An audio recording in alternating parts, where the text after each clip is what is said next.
Shalom, welcome to the Jewish View. My name is Rabbi Nachman Simon with the Chabad House of Delmar, together with my co-host Mark Ronich, statewide news service and jbiztechvalley.com, and now columnist for the Jewish Press. Right, I have a column in there called The Albany Beat, and I talk about how government relates to the Jewish community, or doesn't, as the case may be.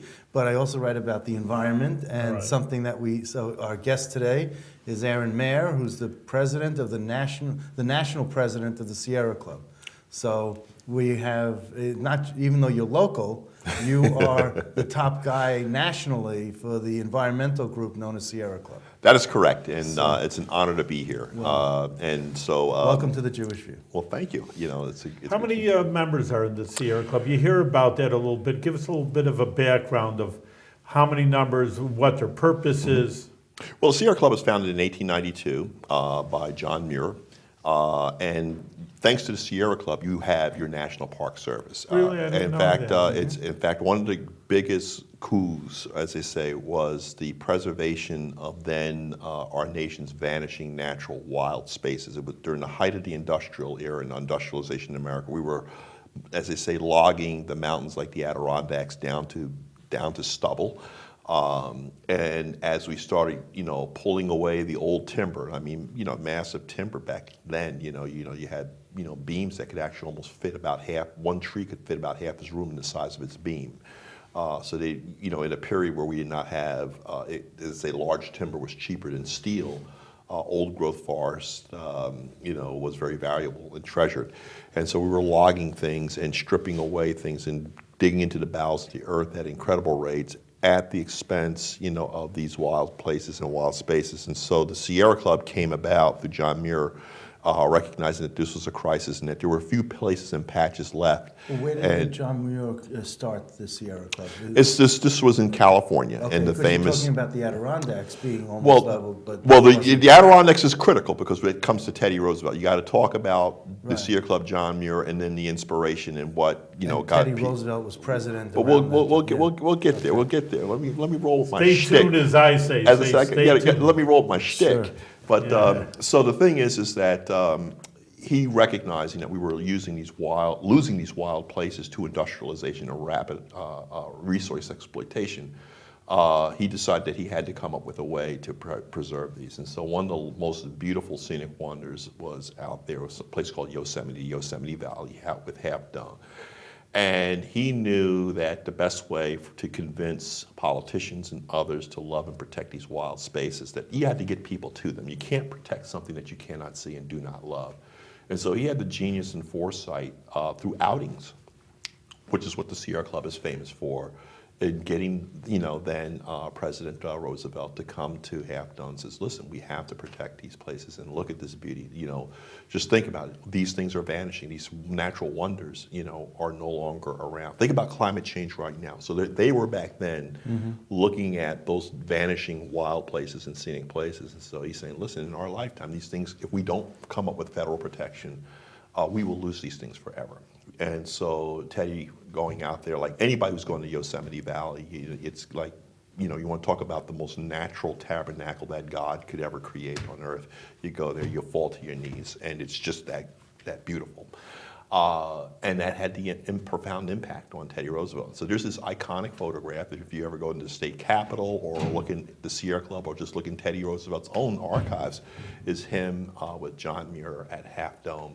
And there's a massive plaque right there, and then from there, he took up the cause, and he recognized how valuable the natural ones. And remember, Teddy Roosevelt was he was a sickly Roosevelt when he grew up, so being a macho man and going out in the wild was a very big thing. And so when he saw this, and that there are these few places left, he pushed back and says, listen, we need to protect these places. So you have Yosemite, you have Yellowstone, all these natural parks and wonders and places were then, set aside and protected as forever wild for Americans and their posterity. So the Sierra Club was critical in building the awareness with politicians and using that political power to, as I say, to create those agencies and those rules and those regulations that would set things aside.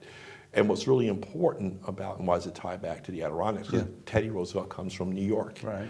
And you have the great houses up in the Adirondacks, and you do have those few patches, up in the Adirondacks. And so the Adirondacks and it being deforested was a perfect backdrop that could drive home that Teddy could understand of what, Yosemite and the last remaining wild spaces in America could look like.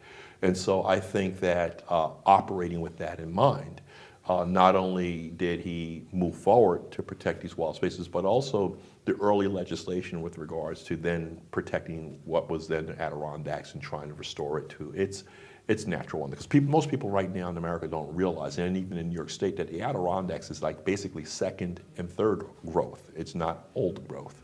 So you can imagine how much of it was, how much was clean lock. You go down to West Point, inside, in fact, inside of Thayer Hall or inside of the great cafeteria, and you look up at the massive wood beams that hold up this, that's Adirondack timber. Yeah. It's old Adirondack timber there. You don't see that anymore because it's long gone. So the Sierra Club has played a profound role in preserving what is wild and what is protected in America and shaping public and national policy in that regard. As to members, 2.4 million members, supporters, and volunteers. If we were a state in the union, we would be the 32nd, 33rd state in the union. But I have no such budget and no such power. But one of the things that's very good about, they are active and they have a high voting turnout. So you talk about a juggernaut of influence.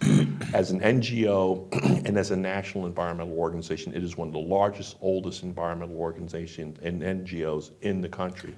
And so it's really been an honor to be elected their president. So they didn't go out and one day and say, hey, we need to get a president. Oh, by the way, there's a black guy. No, you have to run. And as Mark knows, I have a pretty impressive environmental resume with regards to my battles to protect the Hudson River, General Electric, but even right here in Albany with regards to shutting down and transitioning the Answers incinerator. Tell us about that, because, obviously we care, California obviously is very, very beautiful, is what you say, of course, but, people like we're fairly local, so people would like to know about the local issues, that environmental.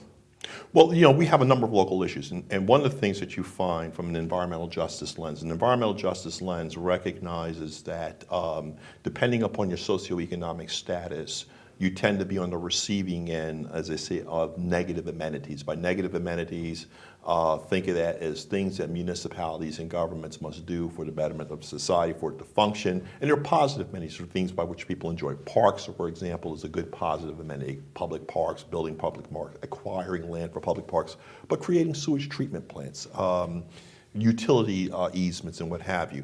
And what they found is that there's been an imbalance between how these things are apportioned. So poor, disempowered people tend to be the fence line communities where things that we have to have them, but we're going to cite, yes, we're going to put them in these neighborhoods. But if there's a positive amenity like a park, which will actually add to a property value if you live next to a park or a school, we're going to build that right over here. And so these things, as you know, poverty and power also flow along ethnic lines in this country, sadly, because we have some bad legacies. But that being said, the Answers incinerator, which provides power for the entire New York State government complex, is sited in a low-income, predominantly black community. And up until 1994, they burned garbage for a 8 to 9 county regional waste shed. So all the garbage was burnt in this incinerator.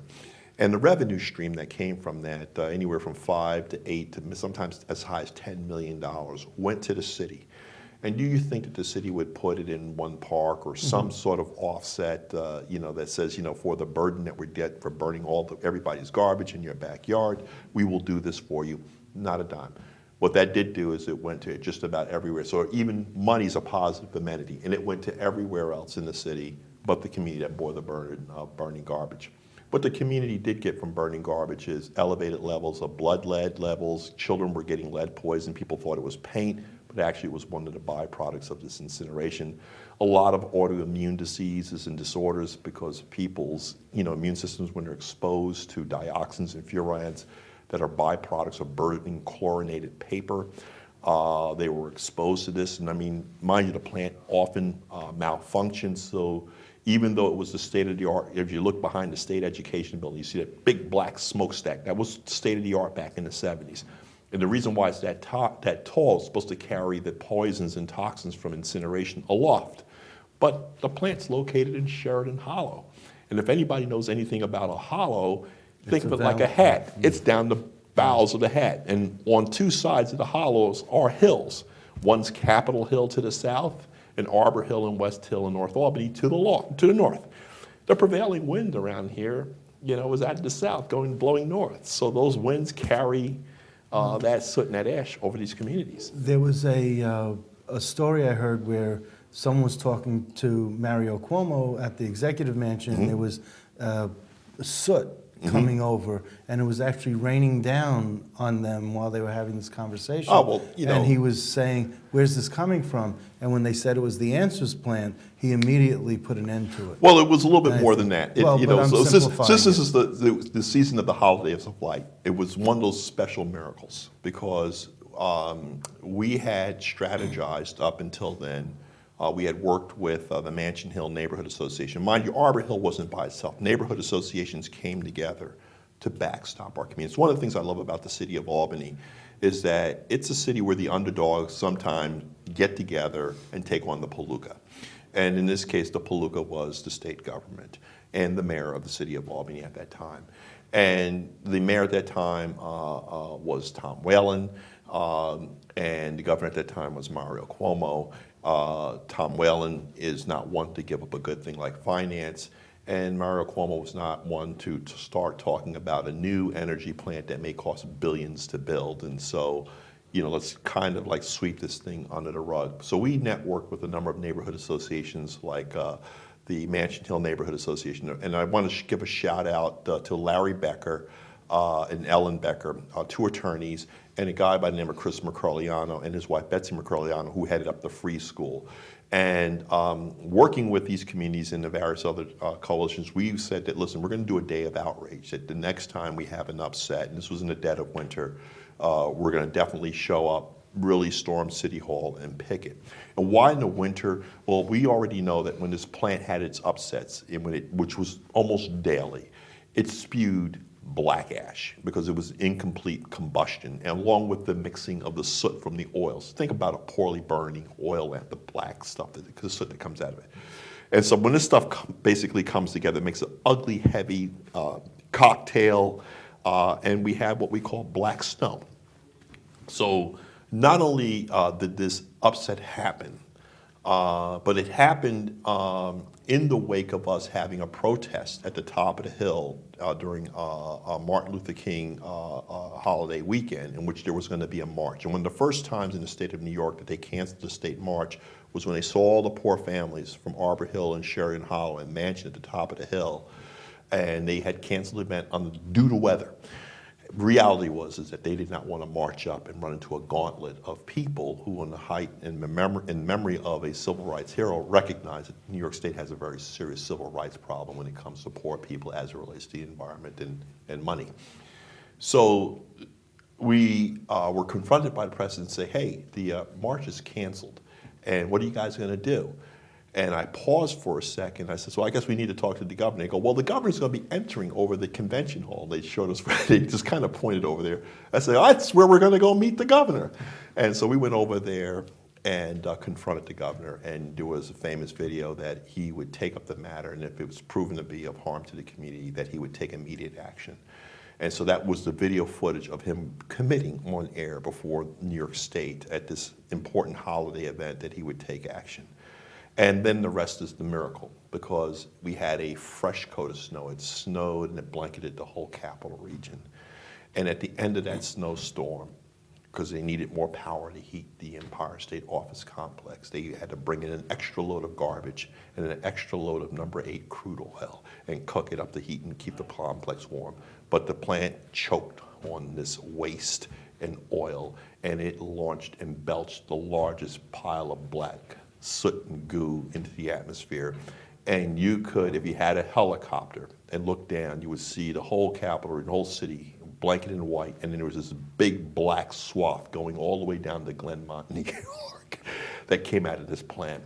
And not only did it cover going all the way to the south, because usually the winter winds are coming out of the south and blowing north. The wind, this was one of those times, a miracle that it just carried it not only south, but right over top of the governor's mansion. Right.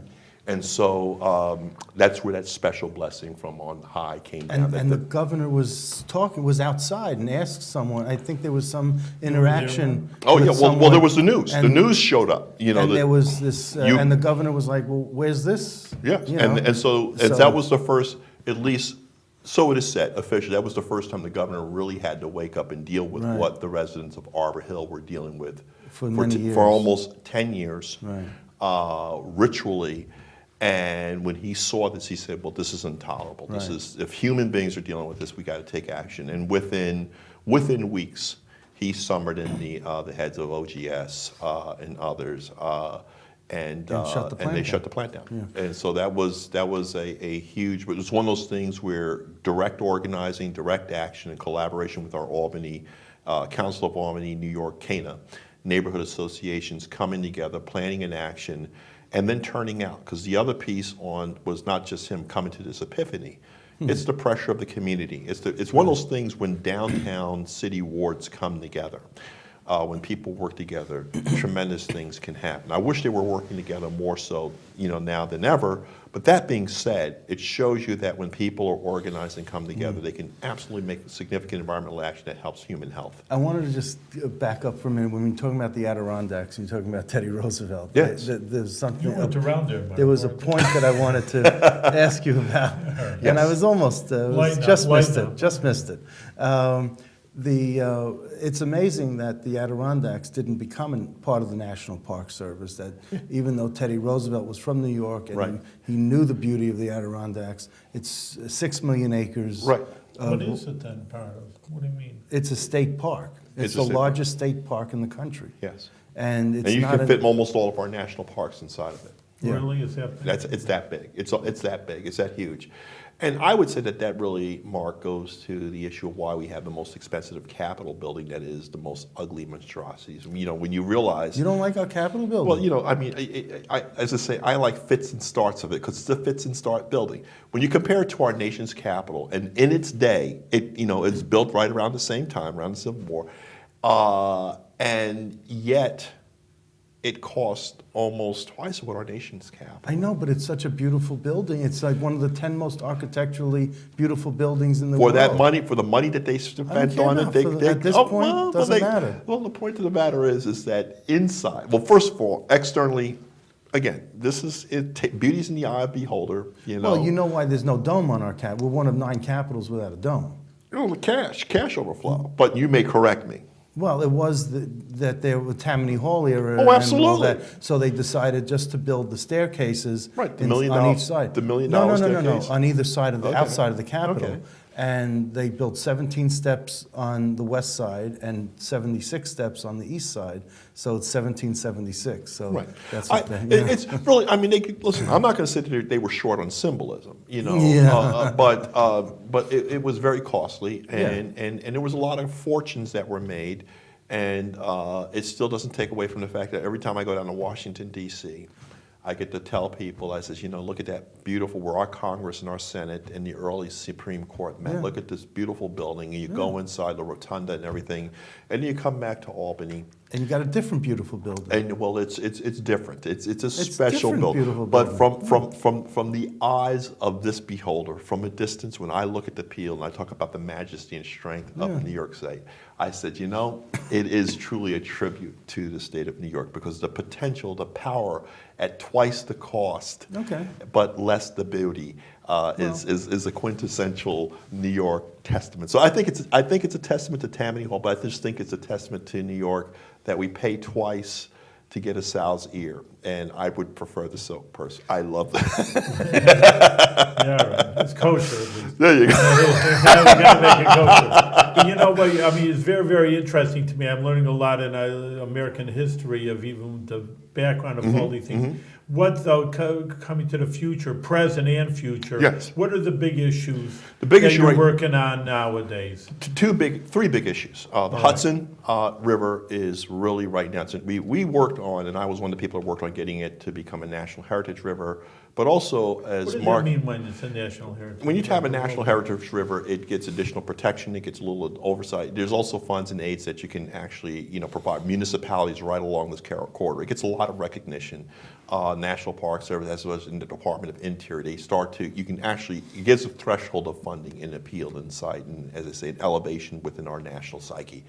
And also, it says that it is a part of our heritage. The Hudson River was the major artery during the Revolutionary War. Right. Had General Burgoyne succeeded at Saratoga and then marched and was able to get to New York, they would have cut the then country, the then nascent United States, in half. It's the equivalent of how the Union took the Mississippi during the Civil War. The Hudson River is that significant. It was the artery of commerce. It's what made Albany back in the day, for the Rensselaer Patroon. It made this country. It was it's probably outside the coast. The interior waterways and arterials are what really allow a nation to have depth and penetration and grow. And you can compare that to how the French started through the St. Lawrence Seaway and settled up in Canada, but because they did not have any other major interior waterways that they can exploit, they basically stayed up along, just that whole Montreal corridor going out to Nova Scotia, etc. But here we had the Atlantic coastal shore, we had the New York Harbor and the whole Atlantic seaboard, but you had this massive inland waterway, which is called the mighty Hudson River. And that allowed for depth of penetration for colonization to building this mighty nation and making it really valuable. When you talk about the roads back then were not the roads we have now. Right. They were the waterways. And the fact that you can get, medium scale barks up the Hudson River to move commerce and commodities back and forth, it allowed for a deeper penetration of settlement into And the that's United how States. the Jewish community started up here, too. Absolutely, absolutely. With People's traders. Absolutely. Asser Levy, and he wanted to have a minion up here, and he brought up people from New York City because he was a trader, and he wanted to trade his goods here. Absolutely. But Well, the the times truck- that he had to stay here, he needed a minion. Absolutely, and the thing is that the entire, what they call truck house system was the British trade system. This is how you move beaver pelts and goods and services That's right. back and forth. They had multiple purposes. The truck house system allowed for fortification, because that's why when you talk about Fort Edward and all these other places, the stockade building complexes along the Mohawk River, because that was another east-west corridor. So you had these forts and these things, but at the end of the day, Albany was the nexus, was the archstone, and it's a huge piece of our heritage. So And moving forward, but moving forward, the I threats think to just from the back, just start from the back. I remember in the State Museum when I went there, they said when Henry Hudson came up, you couldn't even get through. There were so many fish and, Yeah. now it's so polluted, but they're making it better, aren't they? well, no. The answer is would you drink water from the Hudson? the answer is many municipalities do, but the point of the matter is they have to treat it with all sorts of chemicals, and every time you treat something, there's often trade. I call chemical treatment deals with the devil. You're always taking some sort of risk. You're taking extra doses of chlorine into your body when you deal with chlorinated water. But that being said, the fact of the matter is, it's a question of value as a verb and a noun. When you think of value as a verb, you think of property and what's something worth. But something as a noun, it's a higher and deeper meaning. You cannot trade or sell it because you're talking about posterity, what you have to pass on. So when you look at the river from the noun sense of the word, you look at it as its bounty, the flora, the fauna, but it provides for generations, and that we're just nothing but stewards of the land. We talk about the book of Genesis. The Hudson River, from a book of Genesis standpoint, you can't put a price on it because man is a steward of nature and the creation, and not only for his immediate self and consumption, but even for future generations. And so from that sense of the noun, I see a heritage river in connection for all humanity, that it provides for all of us. But from the GE verb sense, General Electric, they use it as a verb, as a natural resource that they can exploit, that they can dump their waste in, and they could use it for the here and now without any consequence, and forsake it for all future generations. And this is the struggle and the battle at a spiritual sense, but also at a value sense. for the Hudson River. So I've been, as Mark knows, been one of the pioneers in that fight from the moral values, that noun sense of this river. To not only clean up, but we have a fundamental right as human beings to this natural resources. And no one corporation or human being is entitled to use it as its sewer. Right now, we have a toxic dump with a river flowing over top. There are PCBs that was dumped by a single source who is a responsible party, who has a moral as well as a real obligation to clean it up. Because at the end of the day, you know, we talk about the responsibility of the poor and people should fend for themselves and try to become industrious for themselves, to at least provide for themselves. So if people go down to fish for the river to fend and provide for themselves, to eat the bounty of nature of that river. Now they can't do so. Because somebody, now it's clean. No, they did not. They dredged a couple of hot spots. So think of your body. You're covered in PCB oil, the nastiest toxic stuff. So you decide to clean what's in your navel and one nostril. What does that say for the rest of your body? It's still covered in the oil. So these are one of the weird things about positive law in America. With positive law in America, you can define what clean is. Under natural law, which is the common knowledge, we know what clean is. Cleaning a couple of spots and then declaring it under positive law clean at the expense of the rest of the body being soiled and filthy Doesn't make it. doesn't make it. So under positive law, they can meet the strictures and requirements because this is what they negotiated in a contract that says if you clean this little spot in this 230-mile river and that little spot in the 230-mile river, it's clean. No, it isn't. Because 230 miles less these two spots are not clean. And it gets even better. They found within one of those clean spots that they underestimated the amount of toxins and pollutants that are there. But because under positive law and under contract, they said they remove precisely X tonnage, they can leave the rest of the filth there because under the agreement, under the contract, under the law, they have met 100% cleaning. And what happens is that gets sold in the psyche through the media and to the press, that the 230 miles of the river are clean. Exactly. They tell you it's clean. I says, all right, it's clean. Right, but this is the trick. Native Americans talked about the American or the European forked tongue, and the forked tongue is how we play with the law. We can play with God's law or positive law.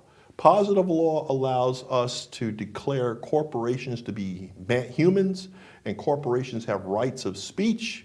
And human beings can be less than human, or to be or not to be. So the point of the matter is these are weird things. We can be, my people under the Constitution, 150 years ago were declared under positive law 3/5 of a human being, in spite of the objective fact that we are human. So with positive laws, you can define, in the words of Bill Clinton, what is. And this is very dangerous. And as an environmentalist, as someone who cares about humanity, who cares about flora and fauna, who has a sense of the book of Genesis living in his spirits. And after all, the Spirit of God moved upon the water. So that which is sacred to human life, to me, has a higher value. You cannot put a price on it. So when one says it's clean, then I must ask them in the true sense, in the spirit of what is clean, not according to what somebody's law or agreement is. General Electric has a moral responsibility to restore that. Yeah, but then the federal government can come in and clean it up, and you don't have to have the private sector paying for it. I mean, GE is throwing up their hands and moving out of New York State. But that's one of the fallacies. But why don't we have the federal government just come in and do what needs to be done? Well, the point of the matter is because you have a lot of political ideologies. That very private sector that allows them to throw their hands up talks about government interference and government oversight. This is a perfect reason why you need government interference and oversight, because left to their own avarice, people who want to make a quick buck and walk away, regardless of the mess, if it's profitable for them to retain their profits. Remember, the profit is what you get to retain. Yeah. It's not the cost of the mess. So what they're doing is they're leaving that behind for us, the taxpayer, to pay up. And I think that on one end, if they want to yell about, reducing taxes on them and their burden and how unfair government is, then they should be moral examples in the noun sense. not the value, the verbal sense. They should be moral examples of what they talk about. I just want to put, because we are in the Jewish view. I just want to say, so you would not drink the water in the Hudson? Well, the thing is that we have what we call, in fact, This is there are a like, number. this is like Hugh Carey saying, "I'll drink the PCBs at the Binghamton State Office building." I would not advise anybody to run down to the Hudson and dip a cup in. The answer is there's sewage. There's various water treatment plants that do their best to take out as many of. I think the real big immediate exposure is the CSOs, the combined storm sewer overflows, where a lot of municipalities, should there be a major storm event, raw sewage flows into the Hudson. And given that we're now in the age of climate change, more raw sewage due to more storms will be flowing to the Hudson. I think that there are real threats there. But that being said, the persistence of PCBs goes from the Troy Dam, actually from Fort Edward all the way down to New York City Harbor. Right. So right now, barring any major scouring, that's not coming through. But to say that there's absolutely no traces of PCBs within people's drinking water, what municipality is actually going to pay for the test to see whether it's not? Who wants to alarm their municipality? Because if the people were really aware of what risk they're exposed to, believe me, politicians will be beating on GE to clean that mess up. But the point of the matter is ignorance is bliss. And so what people don't know, there's no testing to say whether there is traces of PCBs within the drinking water. But it's a good question to find out. People should know all the risks, especially if their municipality is pulling their water supply from the Hudson River. But the Hudson River is cleaner, thanks to the Clean Water Act, than it was in the early 70s. Cleaning it up a little bit. Yes. But I want to conclude with a good word from the Jewish view. So, but just saying, you were talking about God in Genesis, so it got me thinking just the Jewish perspective, and this is not New Age, and the Sierra Club's 100 years old.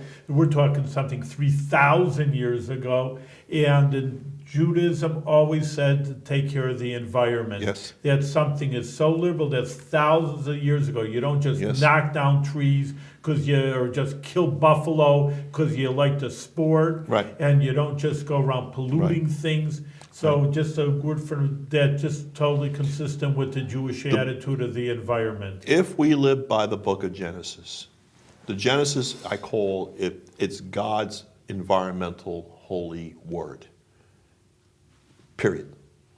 Strip away the verbal sense of value in how we use this land, but the stewardship sense, it is right there.